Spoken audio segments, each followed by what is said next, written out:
బాధను తప్పించుకోవడానికి వారు సుఖాన్ని తప్పించుకుంటారు. మరణాన్ని తప్పించుకోవడానికి వారు జీవితాన్ని తప్పించుకుంటారు.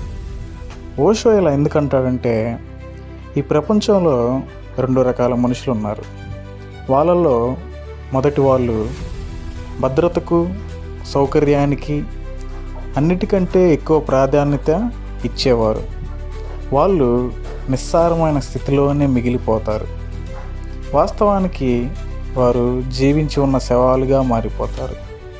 అలాగే 2వ రకం మనుషులు నిజంగా జీవించి ఉండడం వల్ల కలిగే గాయాలను ఎదుర్కొనేందుకు నిరాకరించడం వలన వాళ్ళు కూడా చివరికి ఒక నిస్సారమైన స్థితిలో మిగిలిపోయి జీవించి ఉన్న శవాలుగా మారిపోతారు.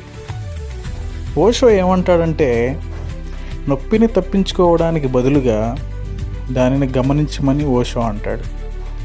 ఆ అవగాహన ద్వారా నొప్పి భయపడాల్సిన విషయంగా కాకుండా ఒక బోధన, ఒక పాఠంలాగా రూపాంతరం చెందుతుంది. ఇంకా మీకు అర్థమయ్యేలా చెప్పాలంటే, ఒక నాణానికి ఒకవైపు జీవితం లేకుండా మరోవైపు మరణం ఉండదు. కాబట్టి ఒక దానిని తిరస్కరించడం అంటే సమస్త సృష్టిని తిరస్కరించడమే.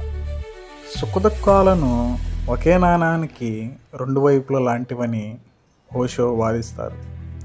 ప్రజలు తరచుగా కేవలం సుఖాన్ని మాత్రమే కోరుకుంటూ జీవితాన్ని తమకు నచ్చినట్లుగా ఎంచుకోవడానికి ప్రయత్నిస్తారు. కానీ అలా చేయడం ద్వారా నిజమైన సుఖాన్ని సాధ్యం చేసే అవసరమైన లోతైన బాధను అనుభవించడానికి నిరాకరించి వారు జీవచ్ఛలాలుగా మిగిలిపోతారు. సురక్షితంగా ఉండడానికి తీవ్రతలను నివారించడం వల్ల ప్రజలు పాతబడిన మరియు దుమ్ము పట్టిన స్థితిలో మిగిలిపోతారు. నిజమైన ఎదుగుదలకు గాయాలను అణిచివేయకుండా వాటిని స్వీకరించడం అవసరం. మీరు జీవితాన్ని పరిశీలిస్తే మరణం అంటే ఏమిటో తెలుసుకోగలరు. మరణం అంటే ఏమిటో మీరు అర్థం చేసుకుంటేనే జీవితం అంటే ఏమిటో అర్థం చేసుకోగలరు.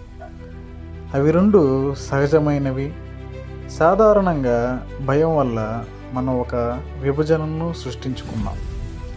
జీవితం మంచిదని, మరణం చెడ్డదని మనం అనుకుంటాం.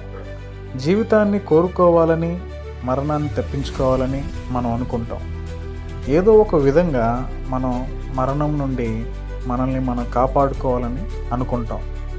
అసంబద్ధమైన ఆలోచన